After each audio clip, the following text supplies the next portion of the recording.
ବର୍ତ୍ତमान शारदीय दुर्गा पूजा अवसर में आम ग्राम पाला मंच उपस्थित होती जड़े युव उद्यमान प्रतिभा संपन्न पाला गायक आज से आम निकट में उपस्थित अच्छा तेणु आम सहित किसी अंतरंग आलाप करवा कि आम जाना से किपरि पाला जगत को आसिले एवं कहीं पाला को से निजर कर्ममय जीवन रूपे बाछि नहीं विषय जाना अभिज्ञता जाना विषय सविशेष पाला विषय आलोचना करवा तेज आम परिचय निकट जाना आसतु आम स्वागत करवा आम निकट में जो प्रतिभा संपन्न पाला गायक अच्छा नमस्कार आज्ञा जय जगन्नाथ आपनकर परिचय टी आप जना गायक अजय जेना रहा अचलकोट दिगिरिया डिस्ट्रिक्ट कटक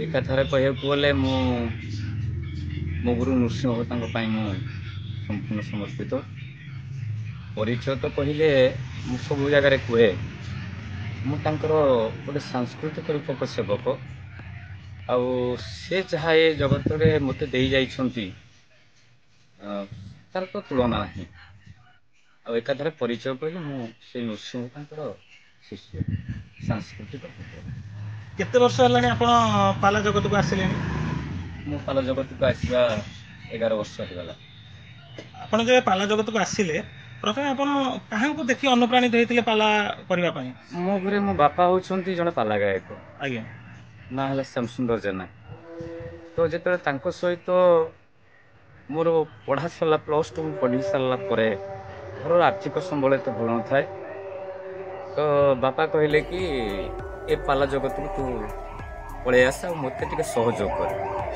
मु प्रथम करी सहित श्रीपाली कम करने को जाइली 2-3टा थाक से गलापर मन अच्छी मो जीवन में सारला पीठ पाखे गोटे छत्रपुर मठ अच्छी से पाखे बापा बादपाला गाँति बाबाजी जेना सहित तो तृतीय दिन पालारे देह टी असुस्थ है बाबा कहले कि मो मंच बसा को पलि जाऊँगी अनुष्ठान लोक मैंने विरक्ति पोषण होते आप समय निर्घंट पूर्व केमती जी आप थाक पूरण कर जहाँ से माँ सारला आशीर्वाद मो बापा आशीर्वाद मुझे कहली ना बाकी किसी समय आप जी समय थाक अच्छे मुझे थाक कर बापा आशीर्वाद मुझे थाक चल आसी तापर मन अच्छी जड़े आम पाला जगत भल ना पाला गायक ना नीर राउल सारला पूजक से मत बसारे कहते जेना पाला गा बापार बयस हो गलानी तू पाला गाइले भल हम मुझे आज्ञा जदि आपण आशीर्वाद रही पाला गाइबी और से भी मत कहते जदि किसी आवश्यक पड़े तुम पाखक आसबू मुझे तो शिक्षा देवी सब घर को आसली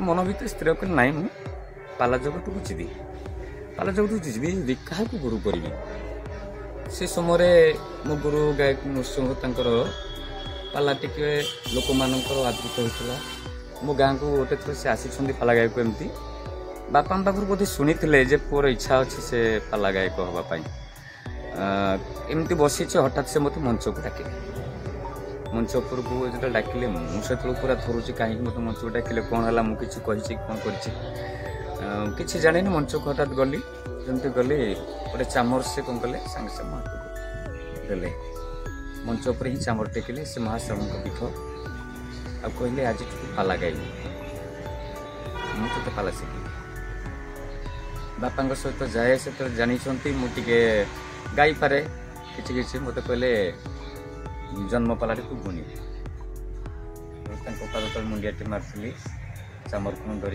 प्रथम कर जन्म पाला बुणी 3 वर्ष काल घरे रही घरे पुओ भाया रही पाखे विद्या साहित्य भल लगे से साहित्य आज्ञा आप जनइले 11 वर्ष है आप पाला जगत रही तेणु अनेक पाला मंच भी जाइए अनेक स्थान पाला परिवेशन करेंगे आपणकर बहुत प्रतिभा अनुसार आपणकर बहुत नाम कमी तेरे अनेक किसी पचारिया पूर्व मुझे जानवा चाहिए जे आपण जिते सब विषय पाला माध्यम परिवेशन कर अनेक समय कौन हुए ना दर्शक किसी ଜଣାନ୍ତି ତାଙ୍କର ଜଣାନ୍ତି ଯେ ଆମ ପାଇଁ ଏଇ ପାଲାଟି ପରିବେଷଣ କରନ୍ତି କିମ୍ବା ବାଦୀପାଲା ଥାକରେ ଅପରପକ୍ଷକୁ ନେଇ ଆପଣ ପାଲା ପରିବେଷଣ କରନ୍ତି, କିନ୍ତୁ ଆପଣଙ୍କ ହୃଦୟରୁ ଆପଣଙ୍କୁ କୋଉ ବିଷୟଟାକୁ ପରିବେଷଣ କରିବାକୁ ଆପଣଙ୍କୁ ଅଧିକ ଭଲ ଲାଗେ? ଦେଖନ୍ତୁ, ଅନେକ ବହି ତ ଆମେ ଶିଖିଛୁ, ସମୟ ଏବଂ ସ୍ଥାନକୁ ନେଇକି ଆମେ ପରିବେଷଣ କରିଥାଉ। ଏମିତି କିଛି ମୋର ଫେଭରାଇଟ୍ ବହି ଏମିତି କିଛି ନାହିଁ। ବେଳେବେଳେ ଈଶ୍ୱର ଦତ୍ତ ଜିନିଷରେ ତାଙ୍କ ଆଶୀର୍ବାଦରୁ ବେଳେବେଳେ ହେଇଯାଏ। କିଛି ମଞ୍ଚରେ ଗାୟକମାନେ ସମସ୍ତେ କହନ୍ତି ଯେ ନା ତୁମେ ଯେତେବେଳେ ସପ୍ତ ପାହାଚ ବହି କର ବହୁତ ଭଲ ଲାଗେ, ବିକ୍ରାନ୍ତ ରାଘବ ବହି ତୁମ ମୁହଁରୁ ଭଲ ଲାଗେ, ଆଉ ତୁମର ଟିକେ ବୀରରସ ବହିଟି ତୁମ ମୁହଁରୁ ଭଲ ଲାଗେ। ଆଉ ପ୍ରାୟ ସମୟ ମୁଁ ଚେଷ୍ଟା କରେ ଯେ ନାଇଁ ଯେଉଁଟାକୁ ଲୋକମାନେ ମୋ ଠାରୁ ଭଲ ପାଉଛନ୍ତି ଅଧିକ ସମୟ ମୁଁ ତାରି ଉପରେ ଟିକେ ବେଶ ଦେଇକି ପାଲା କରିବି। ସେମିତି କିଛି ମୋର ନିଜର ଫେଭରାଇଟ୍ ବହି ଏମିତି କିଛି ନଥାଏ। ତ ଫେଭରାଇଟ୍ ହୁଏ କେମିତି, ଦର୍ଶକ ଦେଖିଲା ପରେ ସେ କହେ ନାହିଁ ଯେ ନା ତୁମର ଏଇଟା ଭଲ, ଆଉ ସେମିତି କୌଣସି ବିଷୟକୁ ମୁଁ ଫେଭରାଇଟ୍ ବୋଲି ଚିନ୍ତା କରେନି। ପାଲାରେ ଆମର ଦିଟା ପ୍ରକାର ରହୁଛି, ଦି ଭାଗ ମାନଙ୍କର ଧରିବା, ଯେମିତି ଆମର ରୀତିଯୁଗୀୟ ସାହିତ୍ୟ କାବ୍ୟ ଏସବୁ ରହୁଛି, ତା ସହିତ ସଂସ୍କୃତ ଶ୍ଲୋକ, ସଂସ୍କୃତ ମହାଭାରତ ରାମାୟଣ ଆଦି କାବ୍ୟ ତାକୁ ମଧ୍ୟ ଅଳଙ୍କାର ମାଧ୍ୟମରେ ପ୍ରକାଶ କରାଯାଉଛି। ତେବେ ଆପଣଙ୍କର ପାଲାରେ ଆପଣ ଅଧିକ କୋଉଟା ଗୁରୁତ୍ୱ ଦିଅନ୍ତି, ସାହିତ୍ୟକୁ ନା ନାଇଁ ସଂସ୍କୃତ କାବ୍ୟକୁ? ସଂସ୍କୃତ କାବ୍ୟ ତ ରହିବ ନିଶ୍ଚିନ୍ତ। ମୁଁ ସାହିତ୍ୟକୁ ଟିକେ ଅଧିକ ବେଶ ଦିଏ। ଆଜ୍ଞା। କାହିଁକି ନା ଯଦିଓ ଆମର ସଂସ୍କୃତକୁ ବ୍ୟାଖ୍ୟା କରିବା ପାଇଁ ସେ ପରିପକ୍ୱ ବୟସ ହେଇନି, ବା ତାକୁ ସେତେଟା ମୋ କଥା କହୁଛି, ମୁଁ ତାକୁ ଟିକେ ଗ୍ରହଣ କରିପାରିନି। ବେଶୀ ଟିକେ ମୁଁ ସାହିତ୍ୟକୁ ଭଲ ପାଏ। କାହିଁକି ନା ଗାଁ ଗହଳି ଲୋକମାନେ, ଇଏ ଲୋକକଳା, ଗାଁ ଗହଳି ଲୋକମାନେ ସେମାନେ ଟିକେ ଭଲ ପାଆନ୍ତି, ସାହିତ୍ୟ କଥାକୁ ଅତି ସହଜରେ ବୁଝିପାରନ୍ତି, ଆଉ ସାହିତ୍ୟଟା ଅତି ସହଜରେ ସେମାନେ ଗ୍ରହଣ ବି କରନ୍ତି। କିନ୍ତୁ ସ୍ଥାନ କାଳ ପାତ୍ରକୁ ନେଇକି କେଉଁ ଜାଗାରେ ସାହିତ୍ୟର ଆବଶ୍ୟକ ଟିକେ ଅଧିକ ପଡ଼ିବ, କେଉଁ ଜାଗାରେ ନାହିଁ ପାଣ୍ଡିତ୍ୟ ଗ୍ରହଣ କରୁଥିବା ବ୍ୟକ୍ତି ବିଶେଷ ମାନେ ବେଶୀ ଅଛନ୍ତି, ତାଙ୍କ ପାଖରେ ସେଠି ସଂସ୍କୃତିର ଆବଶ୍ୟକ ପଡ଼ିଥାଏ। ତେଣୁ ଆମେ ମଞ୍ଚର ଦର୍ଶକମାନଙ୍କ ରୁଚିକି ଦେଖିକି ପରିବେଷଣ କରୁ। କିନ୍ତୁ ମୋତେ ଟିକେ ଅଧିକ ସାହିତ୍ୟ ଭଲ ଲାଗେ। ଆଜ୍ଞା, ଆପଣ ବର୍ତ୍ତମାନ ଯେଉଁ ସମୟରେ ଅଛନ୍ତି, ଆମେ ଯଦି ସେଇଟା ଗୋଟେ ମଝି ସମୟ ବୋଲି ଧରିବା, ଆଜ୍ଞା। କାରଣ ଆପଣଙ୍କର ପୂର୍ବ ପିଢ଼ି ଯେଉଁମାନେ ଥିଲେ ଏବଂ ଆସନ୍ତା ପିଢ଼ି ଏ ମଧ୍ୟରେ ଆପଣ ରହିଲେ, ତେବେ ଆପଣଙ୍କର ଯେଉଁ ପୂର୍ବ ପିଢ଼ି ଯେଉଁମାନେ ଥିଲେ ସେମାନଙ୍କ ଭିତରେ ଆପଣଙ୍କ କେଉଁମାନଙ୍କର ପାଲା ବେଶୀ ଭଲ ଲାଗେ? ମୋତେ ଅଧିକ ଟିକେ ପାଲା ଭଲ ଲାଗେ। ମୁଁ ରାଉତ ମହୋଦୟଙ୍କ ଗାୟକ ସମ୍ରାଟ ଯତୀନ୍ଦ୍ର ରାଉତଙ୍କ ପାଲା ଟିକେ ଦେଖିବାକୁ ମୋତେ ଭଲ ଲାଗେ। ବନମାଳୀ ପତି ତାଙ୍କ ପାଲା ଟିକେ ଦେଖିବାକୁ ଭଲ ଲାଗେ। ଗାୟକ ଜ୍ଞାନ ବାରିକ ଭାସ୍କର ଚନ୍ଦ୍ର ସାହୁ ତାଙ୍କ ପାଲା ଟିକେ ମୋତେ ଦେଖିବାକୁ ଭଲ ଲାଗେ। ଏବଂ ଏବେ ଦେଖିବାକୁ ଗଲେ ଆମ ଉପର ପିଢ଼ି ଯେଉଁମାନେ ଅଛନ୍ତି, ଡକ୍ଟର ଶ୍ରୀ ଚନ୍ଦ୍ର ପାଢ଼ୀ, ସନାତନ ଦାସ, ସଚି ଦାସ, ମୋ ଗୁରୁ ନୃସିଂହ ଚରଣ ହୋତା, ଏମାନଙ୍କ ପାଲା ବହୁତ ଭଲ ଲାଗେ ମୋତେ। ଆଚ୍ଛା, ଏବେ ଯେଉଁ ଆସୁଛନ୍ତି ଉତ୍ତର ପିଢ଼ି ଆପଣଙ୍କର ଯେଉଁମାନେ ଆସୁଛନ୍ତି, ବହୁତ ନୂଆ ଯୁବ ଗାୟକମାନେ ଶିଖୁଛନ୍ତି, ସେମାନଙ୍କ ଭିତରେ ଆପଣଙ୍କ ଲାଗୁଛି କାହା ଭିତରେ ଅଧିକ ପ୍ରତିଭା ରହିଛି ଯେଉଁମାନେ କି ଆଗକୁ ଯାଇ ପାଲାରେ ବହୁ ନାମ କମେଇବେ? ପାଲା ଜଗତରେ ଏବେ ଯେବେ ଯୁବ ଗାୟକ ଯେତେ ଆସୁଛନ୍ତି, ମୁଁ ଜଣଙ୍କ ନାଁ କହିବି, ପାଲା ମୋତେ ବହୁତ ଭଲ ଲାଗେ, ଆଉ ତାଙ୍କର ଭବିଷ୍ୟତ ବହୁତ ଉଜ୍ଜଳ। ସେ ଜଣେ ପାଣ୍ଡିତ୍ୟ ଗାୟକ ହେଇପାରିବେ। ନାଁଟା ହେଉଛି ସୁଧାଂଶୁ ମିଶ୍ର ବୋଧେ, ସୁଧାଂଶୁ ଦାସ। ସେ ସଂସ୍କୃତ କଲେଜରେ ପାଠ ପଢ଼ୁଛନ୍ତି, ଆଉ ସଂସ୍କୃତ ଜ୍ଞାନ ଉପରେ ତାଙ୍କର ବହୁତ ଅଗାଧ ଜ୍ଞାନ ରହିଛି। ସଂସ୍କୃତ ଶାସ୍ତ୍ର ଉପରେ ସଡ଼କ କାବ୍ୟକୁ ଏବେଠାରୁ ସେ ସମ୍ପୂର୍ଣ୍ଣ ମୁଖସ୍ଥ କରିସାରିଛନ୍ତି, ଆଉ ତାଙ୍କ ସଂସ୍କୃତ ବ୍ୟାଖ୍ୟା ବି ବହୁତ ଭଲ ଲାଗେ। ମୁଁ ଭାବୁଛି ଈଶ୍ୱରଙ୍କର ଆଶୀର୍ବାଦ ଯଦି ତାଙ୍କ ଉପରେ ରହେ, ନିଶ୍ଚିନ୍ତ ଭାବେ ସେ ଜଣେ ପାଣ୍ଡିତ୍ୟ ଗାୟକ ହେଇପାରିବେ। ରୀତିଯୁଗୀୟ ଯେଉଁ ସାହିତ୍ୟ ଆପଣ ଅଧିକ ଆପଣଙ୍କୁ ପସନ୍ଦ ଆସେ ପାଲା ମାଧ୍ୟମରେ ପରିବେଷଣ କରିବାକୁ, ଯେଉଁମାନେ ରହିଥିଲେ ପୁରାତନ ପ୍ରାଚୀନ କବି ଲେଖକମାନେ ରହିଥିଲେ, ସେମାନଙ୍କ ଭିତରେ ଆପଣ କାହାର ଲେଖାକୁ ଅଧିକ ମୁଖସ୍ଥ କରିଛନ୍ତି ଅବା କଣ୍ଠସ୍ଥ କରିଛନ୍ତି? ଭଞ୍ଜ ସାହିତ୍ୟକୁ ଭଲ ପାଏ ଆଜ୍ଞା। ଭଞ୍ଜଙ୍କ ଲେଖା ଗୁଡ଼ିକ ମୋତେ ସୁନ୍ଦର ଲାଗେ। ଯଦୁମଣିଙ୍କ ଲେଖା ଟିକେ ଭଲ ଲାଗେ। ସେମାନଙ୍କ ଲେଖା ଗୁଡ଼ିକୁ ମୁଁ ଅଧିକ ଟିକେ ଗାଇବା ପାଇଁ ପରିବେଷଣ କରେ।